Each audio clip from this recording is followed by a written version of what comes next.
Looking at the Ejura committee hearings, talking about the Justice Kumsin committee set up to look into the circumstances leading to the unfortunate events of the 29th of June 2021 in Ejura. The committee started hearing this week. A number of people have taken their turns at the committee, giving testimonies or evidence on the issues that came out from there. Particularly, the security couples have been speaking and putting out a number of interesting revelations that we will be dissecting this morning on the show. We'll take a listen to some of the testimonies as the committee heard them. And when we come back, I'll introduce the next panelists for that conversation. See you shortly. Let's take a look at this. Firing from the crowd. I think the commander at that stage then had to use minimum force by trying to fire to maim those people who were involved. So if you realize that they fired and then we didn't have instant death within the crowd. When asked who takes lead in controlling a rioting crowd, the commanding officer said the military takes charge when invited in such circumstances. Brigadier General Joseph Apos said the military does not use tear gas, and thus its rules of engagement is to use live bullets in dispersing rioting crowd. Once we take over at that stage, we have a procedure that we follow. Crowd dispersal procedure, which you can relate it to rules of engagement, and that does not include tear gas. Deputy Ashanti Regional Police Commander DCOP David Ajemajiman told the committee despite picking intelligence about planned disturbances at Ejura, the police went there without adequate riot controlling weapons such as tear gas and rubber bullets. He said the assumption was that the presence of the military will scare the protesters and not result in any shooting. The essence of our duty in Ejura was not was basically to ensure that there was peace,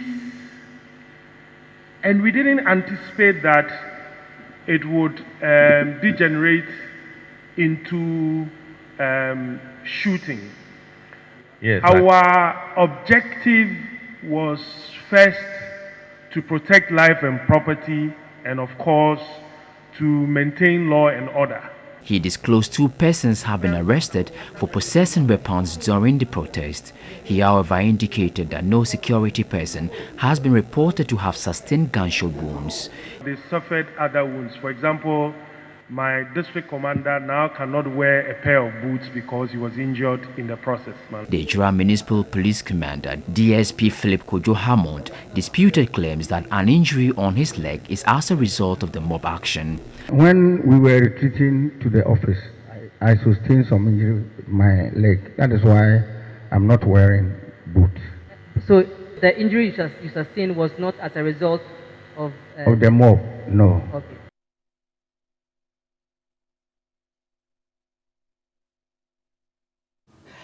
Welcome back. So those were scenes from the hearings at the Ejura Justice Kumsin Committee hearings in Ejura.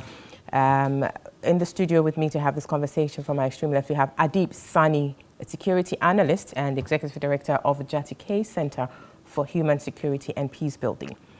Also, Richard Nyama is still with us, Deputy Director of Communications, NPP. And over on Zoom, we have the Honorable Peter Tobu. He's the NDC MP for Wa West, and he himself is a former police officer. Honorable Tobu, can you hear me? Hello? Hello, good morning, Honorable. How are you? I'm very fine, my dear sister. How are you doing? I'm good. Thanks for joining us. Thank you so much. I'm sorry. Let me apologize, first of all, for you going through that heat between the 2 gentlemen. I know. I know. The hazards of the job, yes. It's quite interesting. Right, okay. Sure. Let me start with you, given that you're on Zoom and, we don't want to miss any opportunities. The Justice Kumsin Committee started hearings this week. Any particular things standing out from the hearing so far? A number of people have gone before the committee to give evidence, a number of security couples, some persons from the media fraternity as well. Your thoughts on the process so far? Thank you very much. Let me say good morning to our cherished viewers and to make some very emphatic statements before I go into Ejura and the committee. security is always silent, but insecurity is very loud. I think that over the years, many presidents, including President Nana Akufo-Addo, will tell you that the safety and security of the Ghanaian, the safety and security of citizens of this country, the safety and security of every person living in this country is of paramount importance to governance. Because without security, we can't have development. And it doesn't matter the kind of investments and economic plans that we have. If insecurity breaks out, everything comes to zero. And that is why I will plead with the gentlemen in the studio, they should take it cool. It shows the temperature that we have in the country. And it shows the level of mediocrity. I heard somebody mention that. It shows the level of mediocrity that Ghana has gone into and we are still perpetuating. That what was done in the past that was wrong, if it is even tripled or quadrupled, nobody should comment on it because it was done. And if it was done and nobody talked about it, why are we talking about it now? That is mediocrity. Let me go to Ejura. My dear sister, listen, the truth of the matter is that the Ghana Police Service and the Ghana Armed Forces are natural allies. They are natural partners on matters of national defense, national security, and internal law enforcement. So whatever it is, each role, the role that they play, interrelate, but they are well defined for what is for the police and what is for the army. The police is in charge of internal security. The police is in charge of law enforcement. The Ghana Armed Forces defends our territorial integrity to prevent external aggressors from attacking Ghana. And at one point in time, when the police are stressed beyond limit, the police will ask the army to come in and support. And in that supporting role, there are well-defined roles that the army will have to play. The truth of the matter is that if we succeed as a people in reducing the power and the competence of the Ghana Police Service, it will shift to give a lot of burden to the army. And finally, it will affect the army negatively because civil police must have its profile well defined for people to understand that these are our friends. The police officer is supposed to be a friend. When the military descends in town, you should see people running away because they are not supposed to be there. But anytime you see police descending in town and people are running, it is a wrong step. The police are supposed to be our friends. We are supposed to work together as a people. The civil population ought to support the police to protect lives and property, prevent crime, investigate crime, detect crime to ensure that the internal security environment is conducive enough for economic development to progress. But the military is not trained for civil duties. The military is trained as a combat unit. And when the military comes, they come in to deal with people as enemies. They are trained to deal with the enemies of Ghana. The police officer is trained to deal with people in Ghana as allied. And that is why when you go to every police station, it is written there, every caller is a potential ally. Every caller is a potential ally. What it means is that the way we treat civilians is different from the way the military treats civilians. In the United Nations, over the period of time, the individual police officers who were used in crowd control duties, criminal investigation, and other things, got to a point and the UN realized that there is a gap between the power of the individual police officer and the Ghana or the armed forces. The armed forces have excessive power in matters of crowd control. The individual police officer have less power in terms of crowd control. So they created a new policing unit to bridge the gap. And that policing unit is called the Formed Police Unit. It's globally accepted, internationally endorsed. And Ghana, lucky enough, under the former Inspector General of Police, Mr. Mohammed Ahmed Al-Hassan, who himself was a UN police commissioner, introduced the Formed Police Unit by converting the former Armored Car Squadron, which was in fact, an appendage of several coups d'etats. He converted the Armored Car Squadron into the now Formed Police Unit. And the United Nations quickly, because of our international professionalism demonstrated over the years, if you go to international, the Ghana Armed Forces has a very high reputation. The Ghana Police Service has a very high reputation. Our competence and quality is incomparable. So the United Nations quickly asked Ghana to support international peacekeeping with Formed Police Unit. Today, as we speak, we have a Formed Police Unit of Ghana in Somalia. We have another one in South Sudan. And I'm sure there's another one somewhere, whether in Darfur. But the truth of the matter is that if we don't understand these dynamics, and we think that everything we do within the internal security environment, soldiers should come, we will have a militarized policing environment. And when you have a military policing environment, you are gradually preaching a language of war. In militarized policing environment, the people, the citizens will begin to hate the police. They will begin to lose trust in the police. And gradually, when the police collapses, it put a lot of pressure on the army. And the army, because they are not trained for that particular environment, you create a lot of mess. And you have a cyclical conflict that is dangerous to manage. Honorable, let me come in here. Let this be yes, initial Honorable, comments. let me come in here. You talk about all these great things, with the police service, the forms department and everything, and the high standards, that the international community seems to attach to the security forces in Ghana. Against that backdrop, let us understand why it is then that we seem to have challenges with crowd control issues in the country. Thank you so much. We are not honest as a people. Mr. Mohammed Ahmed Al-Hassan detected this challenge and he introduced the form police unit. And the dream was to have form police unit stationed in all the 10 regions at the time. And now we should be thinking about having form police unit stationed in all the 16 regions of this country. And look, they are specialized in crowd control and management. And everything that has to do with the form police unit, there is no crowd in this country that a form police unit will go and will not be able to perform.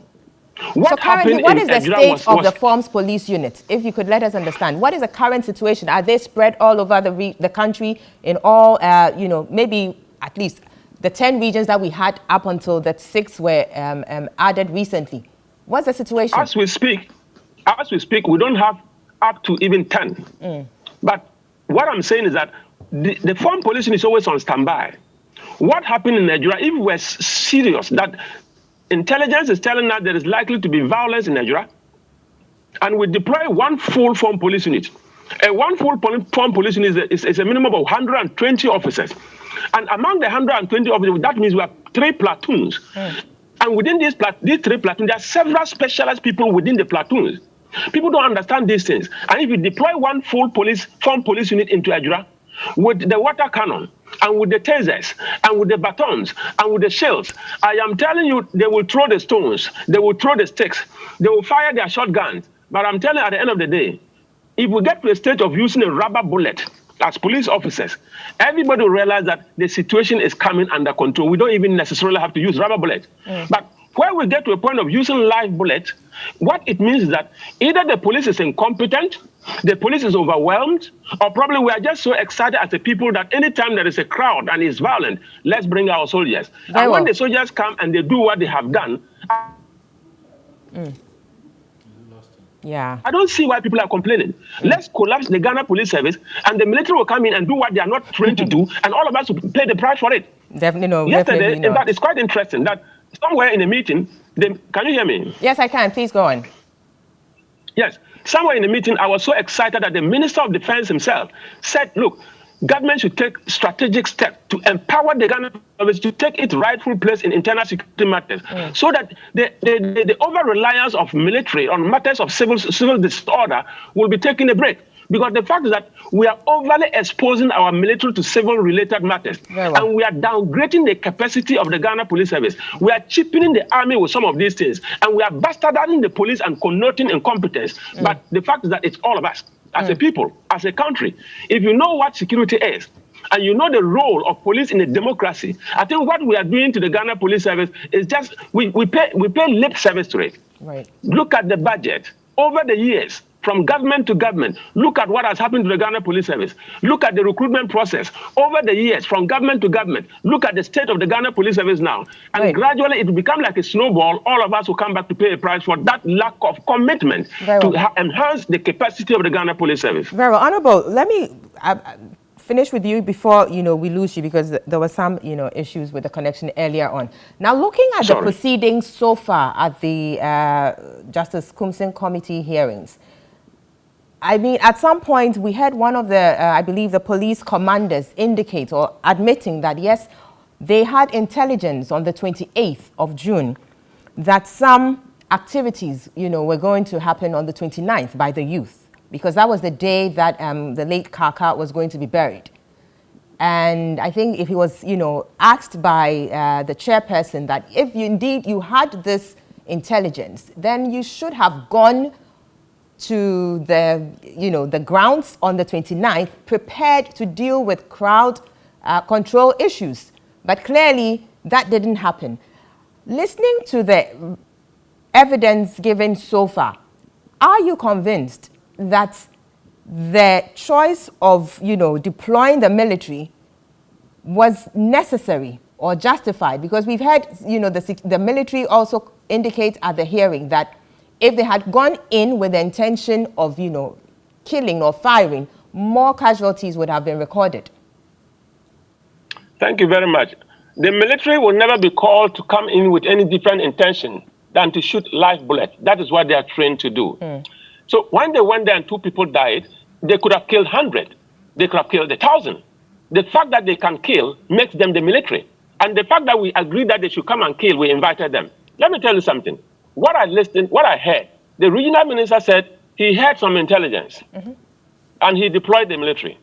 The deputy regional commander comes to say, it is on assumption. The assumption is that anytime we deploy military to Ejura, the situation is always brought under control. So the military, the people of Ejura respect the military so much that anytime we deploy them, the people respect them. Today, he has agreed that that assumption has failed, it had miscalculated, and finally we are paying the price for losing 2 more people.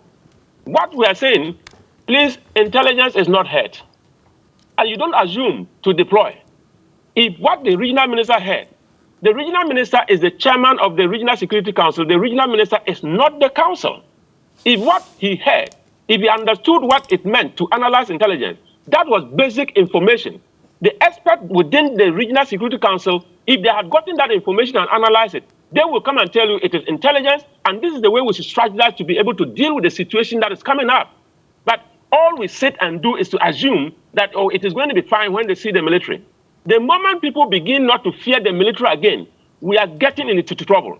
And the moment we try to use the military to replace the police in civil disorder situations, we are gradually bastardizing the Ghana police service, reducing the respect we have for them, losing the trust we are getting for them, and gradually the nation will pay a price for our level of mediocrity. Very well. Thank you. Honorable Tobu, we'll be coming back to you. Kindly hang on there for us. Adib, let me come to you. The 3-member committee has started sitting. A number of people gone before it testified. Anything striking for you so far? Well, a lot. I've been keenly following the proceedings. A lot of the testimonies can best be described as confusing, inconsistent, and sometimes laughable, to say the least. And I'm pretty sure some of the things that were said by certain persons sounded quite funny to themselves. Everybody was blamed but them. The media was blamed. Oh, yes. I'm still trying very hard to make sense of it, why the media was blamed for reporting the truth, for showing us the footage. I mean, at a point, I told a friend that thank God for the media, thank God for social media, because I'm pretty sure if we had not seen the footage, some person would have said it's a warlike situation and the protesters were firing G3 rifles, So, I mean, we all saw it. We didn't have to even wait for anyone to narrate before we drew our conclusions. There was a lot of operational deficiencies listening to especially the security officers. And like my senior colleague, Honorable Tobu said, there's a thick line between intelligence and rumor. And when the minister says he picked up intelligence, what kind of intelligence? Who was it from? Because I'm a security person. For example, I come on TV and radio almost every day. A lot of people call me from across the length and breadth of the country. When there's confusion at Alavanyo and Konya, I have the 2 sides calling me. When there's tensions in Yendi, I have the 2 sides calling me. And you see, some of the information they give you might be biased, some might be exaggerated, and some unbridled lies. Okay, so there's always the need for you to verify and re-verify before you even come to on TV to talk about it. So we wish to know. And I expected the committee members to push the officer, the regional minister. The information you received, was it from an official source or unofficial source? Politicians, are called by their constituents almost on daily basis, okay, to give them information. Because intelligence is a different thing altogether. For example, if you see someone entering the banking hall, for the unintelligent eye, the person is going to pick money. But for the intelligence officer, it can be anything. It can be that he's going for a child trafficking, ring meeting. He's going to for a terrorist meeting, or perhaps he's going to rob the bank. Okay, we have what we call the intelligence cycle, from the stage of mandating the intelligence, gathering the intelligence, breaking it down and analyzing it, making sense of the information you have picked up. Then the information is disseminated to the appropriate bodies and institutions for implementation. Then there's a feedback mechanism. So if all of these is not followed, and based on information you received from the ground, we don't know from who, then you decide to take an action which the police themselves didn't need. Because according to one of the officers, they didn't ask the military to come around. And I mean, that is what I find quite distressing, to say the least. Now let's look at the architecture of that, the regional security, the RegSec. At the head, you have the regional minister. Obviously, he's a political person and there to, exercise political power. But when it comes to real security issues, obviously, if the person is not a security person or doesn't have a security background, they would be lacking in that, and so would have to depend on the expertise of the technical men on the team. Yeah. So it would raise questions about collaboration at that level, for instance, and that is something we need to be worried about, correct? Exactly so. And that is why there's even the National Security Minister who is supposed to collaborate in a synergized manner the various intelligence and security agencies in the country. Because in the past, one of the issues we raised is police intelligence, gathering their intelligence, keeping it to themselves. The BNI now, NIB, also keeping it to themselves. We even needed to synergize that to the extent that we go beyond the country at the sub-regional level. We would have different countries contributing into a pool of some sorts. So we don't have fugitives running from one country to another country without being detected. When you receive information, okay, I would have expected that the regional minister calls for a RegSec meeting. And according to him, he was in Accra. That's why he couldn't call for the meeting. But, I mean, we hold meetings almost on a daily basis with partners in the US and other places all across the length and breadth of the globe, okay?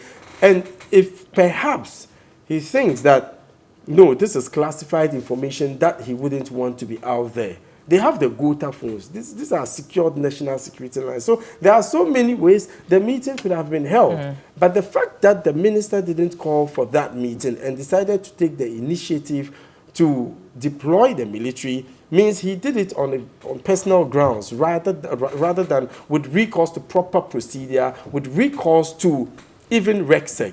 Like you rightly mentioned, we have technical people. We have the police commander, the military commander. We have some other technical people within. And I would have expected that at least you hold that meeting, consult the various stakeholders, be sure that the police indeed needed that support, because under the normal scheme of things, it is the police.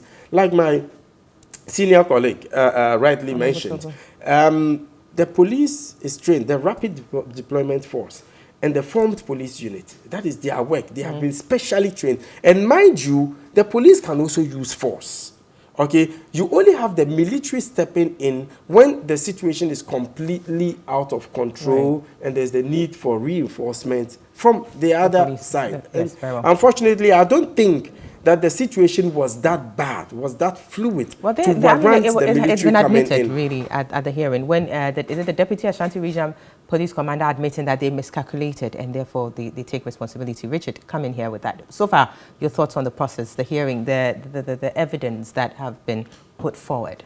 Anything striking for you, worthy of highlighting? In one word or in a sentence, it's largely due to intelligence failure. That's what pops up at me. And I think the Honorable Tubu did a good job of putting that aspect into perspective. Our security, and for that matter, our internal security, is a major issue. And the way it is run, is it being properly run professionally, among other things, are questions that we'll need to look at. The budgetary allocations to the police force, for instance, the issue of capacity building. Are we building the capacities of the, because look, we are in a democracy. We like it or not, we're going to have a lot of demonstrations and situations where you need crowd control teams to do a proper job of it. You see, these are remnants of our past. The military interventions we've had and the fact that we've lived under so many military regimes, I think has had an imprint on our psychology. Even as ordinary people, we tend to have or give more respect to the military than we do the police. In other jurisdictions... Is it respect or fear? Oh, even he said it. Mr. Tobu said it. It is both. It is both. Because there's this thinking that the military are more professional, they do things and you can't mess with them. So it's a combination of the two. But I'm saying that I think it's become hazy. We don't seem to know when one starts and where the other ends. And so in the end, you see the military most of the time being misused. And it cuts across the various regimes. But you see, there's a need for proper attention. And it looks like we have always paid this lip service to the military. When we say we are investing in them, we are talking about how many motorbikes or cars have been donated by one government or the other to them. And then we use that as yardsticks to talk about how they are. But it's a whole gamut of things. Capacity building. He's indicated the use of a particular unit. And to this one, I may fault him a bit. He had the opportunity to work with the former IGP. I think he should have pushed him to ensure that Mr. Alassan's baby that he brought was rolled out across the other regions. And that, because the way Mr. Tobu talks, he's got the experience and the background. And at the police level, I think they don't also help themselves. Because you would expect that they have some blueprint, okay, that they are working with and they are working towards. So that, let's say they have 16 regions now, we want to roll out this specialized unit to it. We should have some specific numbers in mind. We should have a budget in mind. We should have some capacity building program in place. The equipment, because they use specialized equipment in doing that. And so if you had a blueprint that was put in place by Mr. Alassan and it passed on to the subsequent IGPs, maybe by now we'll be in the final phase of its implementation. Okay? And then we can hold the politicians to book and to ransom if they do not help budget for these things. But somehow it's like the specialists leave these decisions to the politicians to take. Is it that they are leaving it to the politicians to take? Or unless he tells me that there was a blueprint. By reason of how the system is operated. Hold on. If there was a blueprint, how come the subsequent IGPs didn't follow through with that? Why are we where we are? Said that where Mr. Alassan left it is where it is. Why haven't they been equipped? Why do we want to rather have a SWAT team? Okay, because the whole SWAT idea has its connotation. Meanwhile, we are in a democracy where civil strife and demonstrations are very important and acceptable ways of doing things. And so have a specialized police force that deals with crowds. And we have it in place, but we have failed to grow it. We have failed to equip it. We have failed to motivate it. So it's a systemic structural failure. Right. And it goes over these various years. But you see, it also speaks of our general way of doing things in this country. Haphazardly. We fight fire. We are never prepared for any situation. Look, let's be frank with ourselves. We can never have a situation where the police or the military or whichever security force will not go out of control. Even in the United States, the Capitol State Building, what happened there was due to intelligence failure. It was due to a whole lot of things. The military finally came in, but we saw what happened. When George Floyd was gunned down, we saw was murdered, like had a knee on his neck for 9 minutes, some 27 seconds, and dying. We saw the reaction of the police on the streets of America. Even the well-trained, the most well-trained, they do get out of hand. Those are human effects. But as a country, as a nation, we should have a conscious, deliberate attempt and effort at making sure that we reduce it to the barest minimum. Now, I am waiting to see the recommendations and how this Ghanaian one will come out, comparing to what I'm seeing unfold in the US. You understand? Right now, I think they are in the third stage of actually different bodies dealing with the same matter, trying to make sure it never happens again. Which is and what we also hope for. That will be our attitude. Very well. That look, what happened in Ejura should never have happened. No life should be lost whatsoever because people are angry. Very well. And so that should never happen again. Very well. Obviously, that is the major objective we are all hoping is achieved. Honorable Tobu, can you hear me? If you could kindly unmute your mic.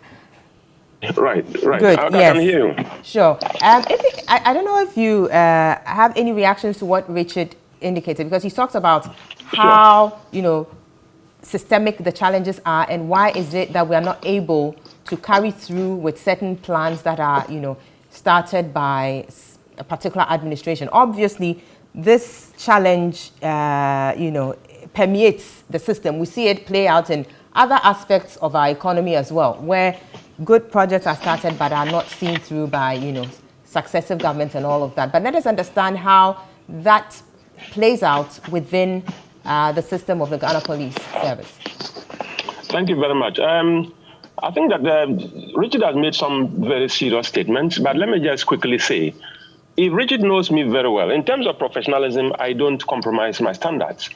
The truth of the matter is that if you look at what Mr. Alassane did, the legacies of Mr. Alassane, and the fact that Mr. David Asante-Pietu came and reviewed the whole system, and he came to a conclusion that, look, we have structural challenges, we have systemic challenges, and the only way we can reposition the Ghana Police Service into its rightful place in this Fourth Republic democracy is to have a total transformation of the service.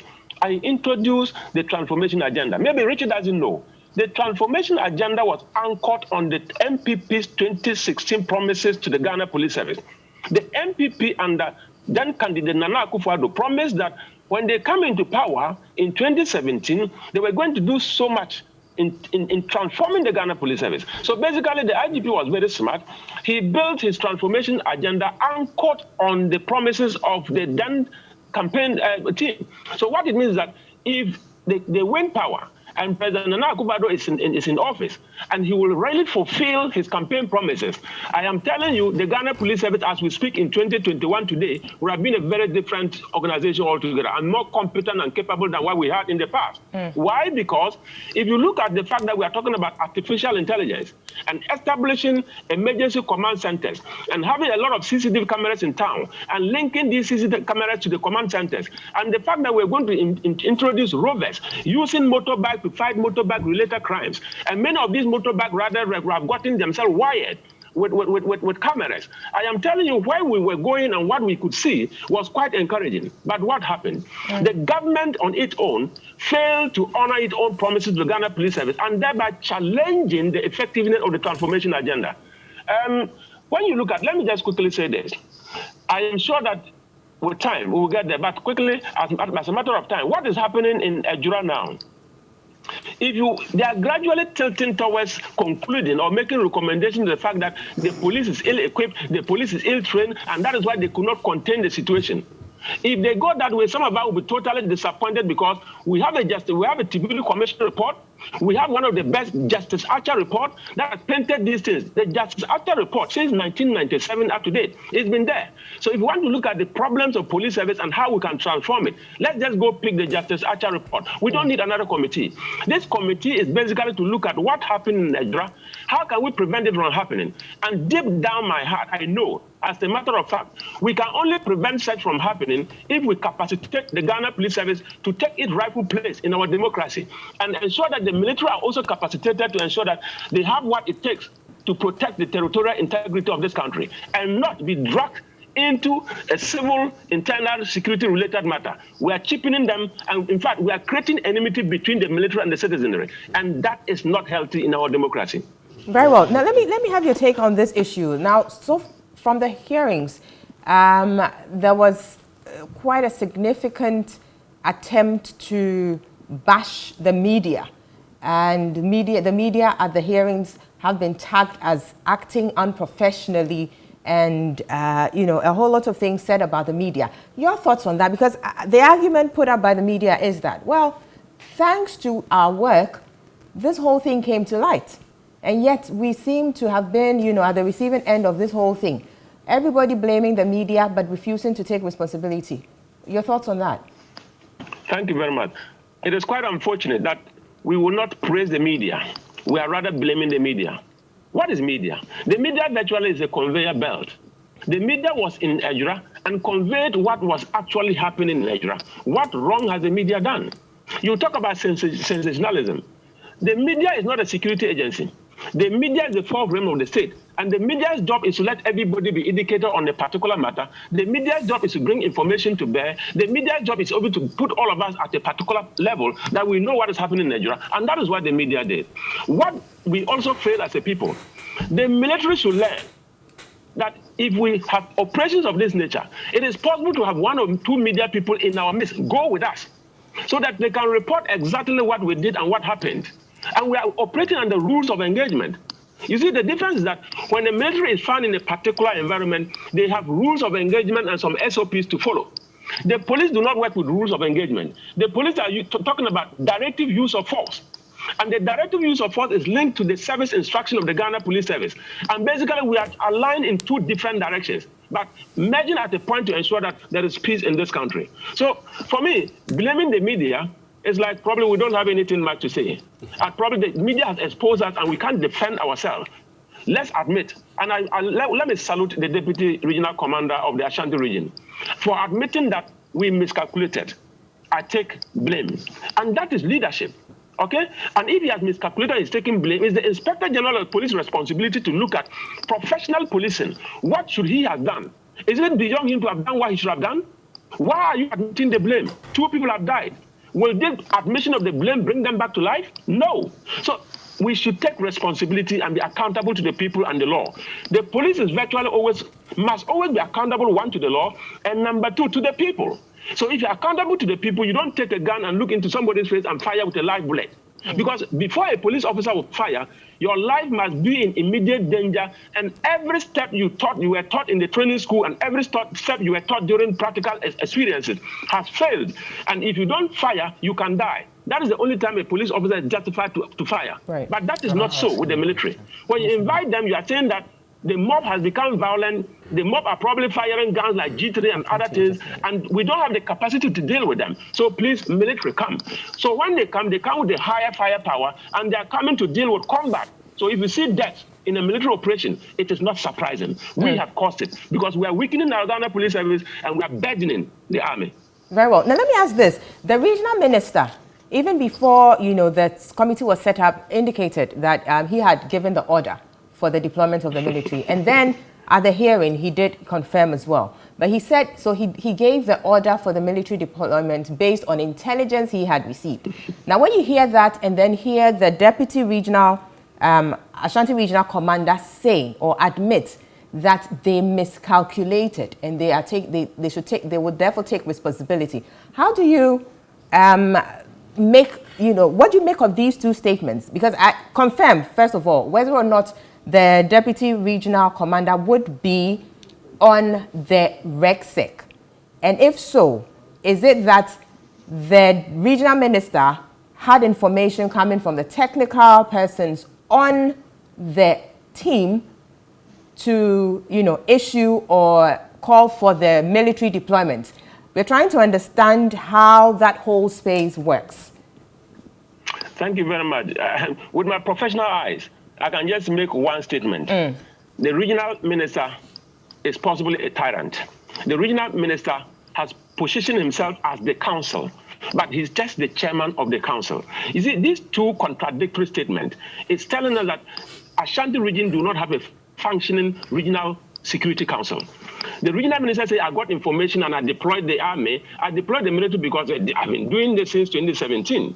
When he made that emphatic statement at the commission, I was wondering, this is somebody who at least would have been suspended before the commission, the committee will continue hearings.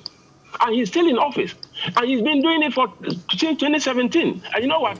The Regional Security Council is a baby of the National Security Council that we refer to as the Council in the Act, Act 1030.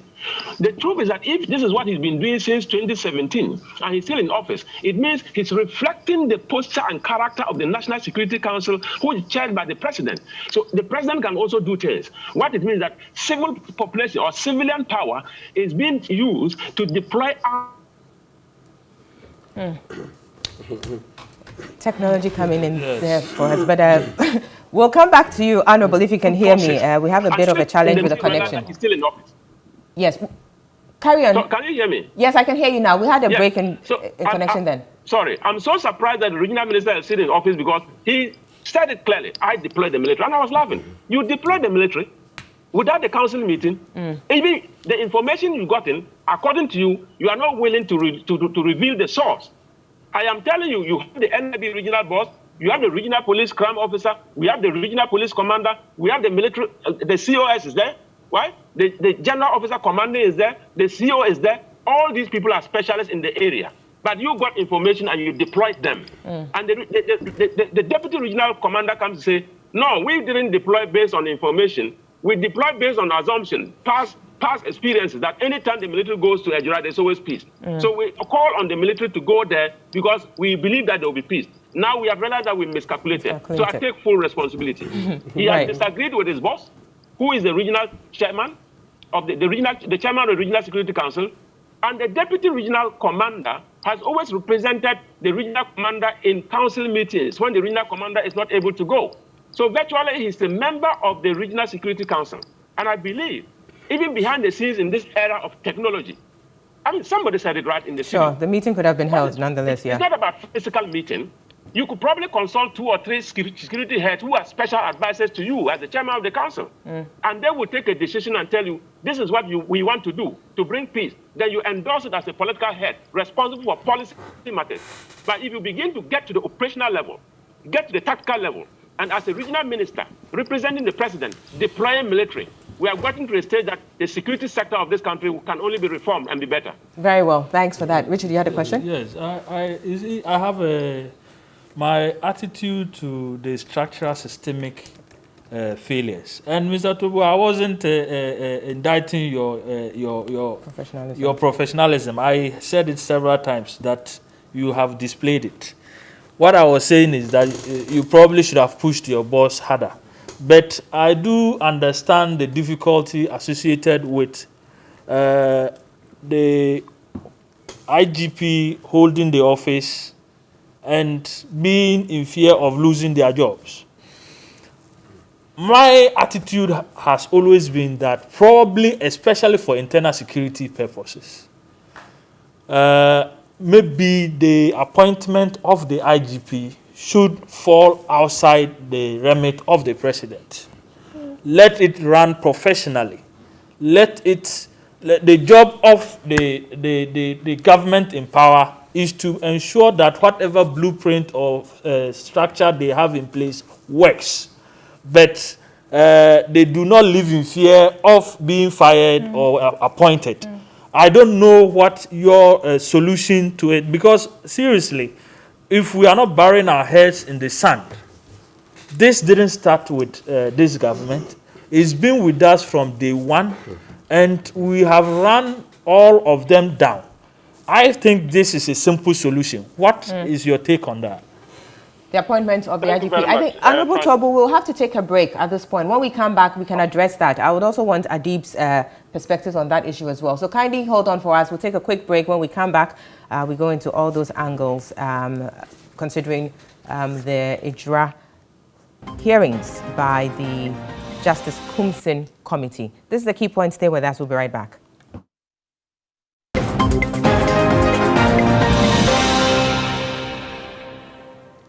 Welcome back. You're still watching and listening to the Key Points. We're live on TV3, also live on 3FM 92.7. We're currently looking at the proceedings so far at the Justice Kumsin Committee set up to look into the circumstances that led to the unfortunate event on the 29th of June in Ejura, where 2 people were killed in the protests by residents there over the death of Kaka, and also leaving 4 others injured. We're having a conversation with Honorable Peter Tobu, also Richard Nyama and Adib Sani. I'll quickly go back to Honorable Peter Tobu for your perspective on the appointment issue. Honorable Tobu, can you hear me? Yes, I can hear you. Good. So briefly, if you could, let us know your thoughts about this bit about political influence by way of perhaps appointments of the leadership of the police, the IGP to be specific, and how that impacts, this, or continues to reinforce the systemic challenges we have in the police service. Thank you very much. It is a legal issue, it is a systemic issue, it's a structural issue. Legally, the 1992 Constitution made police heavily political. Right from the police council, the membership of the police council, the constitution of the police council, the appointment of the Inspector General of Police, everything is heavily political. So there is no government that will come to do anything new if this particular regime or law is not reviewed. Sure.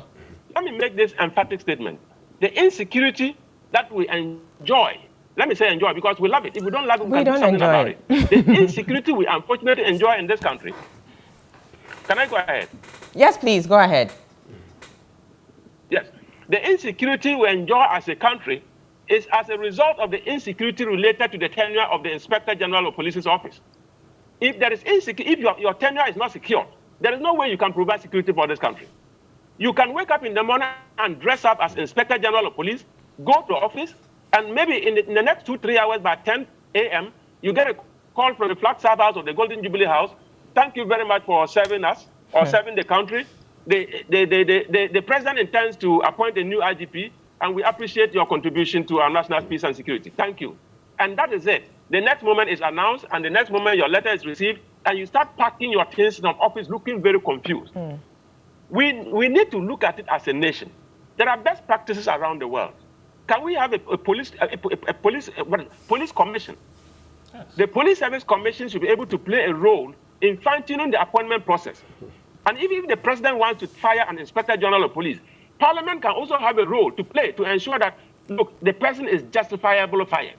But if we don't have this and the person who is appointed as IGP do not have security of tenure, his insecurity in his office can translate to insecurity in the country. Very well. And that is where we have gotten to as a nation. Sure. You see, David Asante-Pietu, the former Inspector General of Police, he was the 3rd IGP I served as Executive Secretary.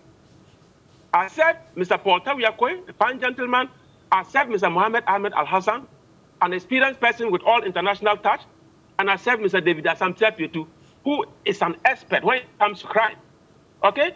But what Mr. David Asante-Pietu did was to agree with all the past IGP's attempt to reform the system and say, let's do a holistic transformation. I was so sad that people do not understand. With my background, it's not everything that I can tell you on air. But if you meet me one-on-one, I am telling you probably Mr. David Asante-Pietu would have been the IGP who would stay until they're begging him to stay and you say, it's not, I want to go home. Because he has a long-term vision of 10 years to transform the Ghana Police Service to take its rightful place in our democratic setting. But we are in a hurry. We don't understand. We politicize everything. We bastardize everything. We are where we are today. Very well. Insecurity is rising. Yes, thanks. Nobody should say we are in a state of insecurity, but insecurity is rising and it's getting worse by the day. Let's be careful and let's be honest as a people. Let's treat it as a national challenge and don't play partisan politics with security. Very well. Thanks for that, Honorable. We'll be coming back to you shortly. Adib, obviously, the challenge we have here is, resourcing the police, getting the system reformed, and eventually making the military, if you like, irrelevant within the civilian space. Until then, there'll be some quote-unquote relevance for them to come in. How do we get them to be irrelevant until they are really needed? And the bit about political influence is coming up. I want you to know your views on that. Well, I think that recent actions seek to, by default, downgrade the police as a pretext to bringing in the military based on the fact that the police cannot do the work. But what we're succeeding in doing is civilianizing and cheapening the military. I mean, it is quite shocking that these days you see military men providing security, personal security, to persons who are not the president or the vice president or the minister of defense. That is worrying. Problematic, yeah. And I think that as part of the whole transformational agenda, there's the need to harness, to engender some level of trust between the security services and the general population. I mean, there's a plethora of reasons why we're here today. I mean, apart from the rising sense of mistrust and lack of confidence in the ability of the security services to deliver, we also have a major problem with politicization of the security services, particularly the police. I don't have any problem with the president appointing the IGP. However, there's the need for some level of security of tenure. It all also boils down to the IGP's principles. I mean, when President Trump appointed John Bolton as his national security advisor, at the point they disagreed on some sticking points with reference to the Trump's administration engagement with North Korea, his stance on Iran and other places. So John Bolton at the point said, no, I think, Mr. President, with all due respect, you're going one direction, I'm going a different direction. So, I mean, let me honorably resign. Unfortunately, here is a different story altogether. At the point, I said something on radio. I said that if the first police officer rises to the occasion and tells that honorable who calls to tell him that these are my boys, let them go, even though they did the wrong thing, and says, no, honorable, interfering in an active criminal case in itself criminal. And another one rises to the occasion, and another one, at the point politicians would learn to keep their hands off the work of the police service. You know, I had a number of police friends calling to tell me, my brother, why are you going to feed my family? You're asking me to say no to a politician, so I enter his dark books. So we really need to work towards that. And I think that we should go beyond, like my good brother rightly mentioned, beyond the presentation amid pomp and pageantry, live media broadcast of pickups and other vehicles to the police, and deal with the fundamental issues. Capacity building is key. And it was during the George Floyd trial that I got to realize that there's no officer within that area who would go 1 year straight without any form of training. They are trained, they are retrained, and I was speaking with a sergeant friend of mine within the police service, and she told me that, can you believe we went for a training and we were taught how to salute and how to obey barracks rules when we know security is changing by the day. Yesterday's insecurity is not as today. Now we're dealing with a complex web. Resolve security issues, really. Yeah, I mean, you know, we're dealing with a complex web of advanced, you know, crime, you know, transnational crime. Now we're dealing with the issue of terrorism. Are we positioning especially the police, to be able to counter these threats. So I think we should go beyond the politics and address the issues. There is absolutely no doubt that there is growing sense of insecurity. It is not safe to say there is insecurity, but there's a growing sense. And mind you, in defining security, it goes beyond just safety from harm. It is about safety from the fear of harm. So even if there's security and people are worried about someone snatching their money or someone getting into their homes and robbing them, that is insecurity. And we need to take note of that. Very well. Let's go to a development regarding the hearings or the committee's timelines for reporting. They were to have submitted their reports yesterday, the 9th, but they requested and were granted an extension of time to the 16th. I believe last week when we were talking about it, we raised the issues about the timeline, whether or not it was adequate enough for them to end. Here we are, another week added on. Your thoughts on that, looking at the witnesses that are being, brought to the fore? Let me have Richard, and then I come to you. Yes, Richard. It's obvious that the first mandate was inadequate, and so for me, it's only reasonable for the extension that has been granted. My prayer is that a good job is done in the end, because what's the point hastening to the wrong conclusion? So if we give them the extended period, we expect a better outcome. And for me, that's what I pray for. I see Mr. Tobu made some reference, and it's for me the crux of the issue.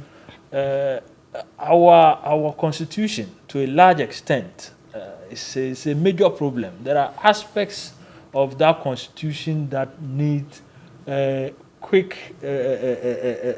Well, the Constitution Review Committee did its work to be expunged. And their report is sitting on shelves. That is where I think that the debate should be going, because there are several aspects. You see, the 1992 Constitution was drafted to suit our military history. Okay, as a military executive power where one person had it all. I think in practicing democracy for almost 30 years, we have realized it doesn't serve us well, putting too much power in the hands of one person. Okay? Yes, maybe for the sake of the Constitution being in existence and not getting overthrown like previous regimes were, there was a need to initially draft it in that format. But there are several aspects of the Constitution that has outlived its usefulness. And this is one of such of them.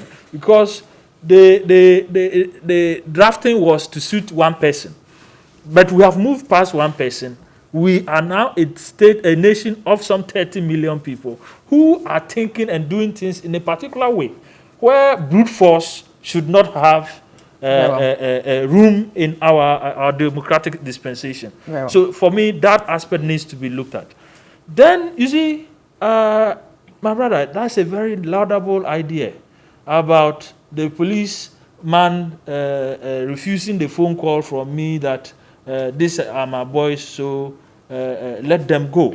The last time a prominent police officer did that, Aoune, of blessed memory, the next day he found himself relocated. These are the issues. The reality of it is that the system has been structured to suit one or two people, and there's virtually nothing you can do about it. We have a paternalistic governance structure that we have put in place, and it's like one person is up there hanging fruits to all of us, and we are grateful for that. Until that structure is remodeled, we are going to be suffering this, I'm telling you. Thanks for that. Honorable Tobu, we have just about, I think, 4 minutes to go. I'll split, try to get around all of you. But let's speak to this. There's this very important issue coming up. Karker's family have refused an invitation to appear before the committee to give their evidence. Now, how worrying is this, or it can affect the work of the committee? Do you think it takes away from the committee's work? Thank you very much. I think that when the president directed the Minister of Interior to set up this ministerial committee, some of us came and said, no, Mr. President, in this country, when somebody dies, it is the High Court that will prosecute the matter.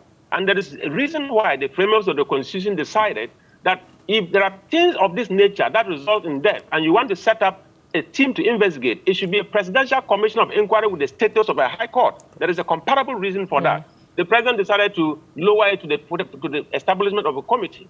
Let's assume many of the people it's voluntary. Many of the people have volunteered to appear. If they decide not to go, what can the committee do? What can the committee do? Nothing. Because a presidential commission can subpoena you to appear. And they could have even subpoenaed the informant to the minister, to the regional minister to appear. But the regional minister says, I am not going to disclose my informant. You know, I'm a security couple, I'm the boss. But that is how it is. This committee, I don't want to pour cold water on it. But let's wait until they come out with their report. But do you think the absence of Karker's family, given evidence, would take away anything from the committee's work? Karker's family, in fact, is the root of all these matters. It's the death of Karker that brought all these things. And there is so much that this family can use to support the committee. If they opt out and the committee does not have any legal right to subpoena them to appear, of course, it will have a telling effect. But let me say something. Please, you see, 6 months down the line of President Nana Akufo-Addo's second term, there is no police council, but the police are working. It is telling us that even without the police council, if we have an effective police force, they can work without a council as loaded in the constitution with all the political heads. It is something that we need to be looking at. Right. Thanks for that. Adib, lastly, on the bit about Karker's family. Okay. Yes, it's quite worrying, because if Karker's family is not involved, I'm sorry to say, but it's going to complicate the workings of the committee. I also had issues with the process, not necessarily the persons on the committee. There are persons who have distinguished themselves in their various fields of endeavor. However, the fact that people would come and give testimonies not under oath means they can lie. We cannot hold them responsible for their actions and inactions. And I mean, that is quite worrying. But one more thing that was said by one of the officers who came around is to the effect that there seems to be a problem. The media is to blame. Also, according to him, proliferation of security analysts. And that I found quite interesting. But what is most shocking to me is Professor Ejura's rationalization of that statement, because I found it as an indictment on him, because he is someone who has trained a lot of us. I mean, almost every security person, Professor Ejura. So he trained me back at Legon. He trained me at Ghana Armed Forces Command and Staff College. So if I go through the whole system, study a Master of Science degree in something in defense and international politics, and come out, what do I come out as? A tomato seller? I mean, let's be serious, for crying out loud. Everybody is blamed except them. That is quite, we wish the committee well, and we'll be looking out for, the 16th of July, which is next Friday, and the submission of the report. We'd love to see what the report recommends and any other things that will come out from that. Obviously, we hope that this brings an end to, all the brutalities that we have witnessed in the history of this country. But let me say a big thank you to my panelist, Adib Sani. He's a security analyst. Also, Richard Nyamba, Deputy Director of Communications with the NPP. And on Zoom, we had the Honorable Peter Tobu, NDC Member of Parliament for Wawes. Thank you so much, Honorable, and thank you so much, Adib and Richard. And thank you to you, our viewers and listeners. We appreciate your time, and thanks for spending your Saturday morning with us. We'll be back at the same time next week. Until then, stay safe and have a good weekend. Bye-bye.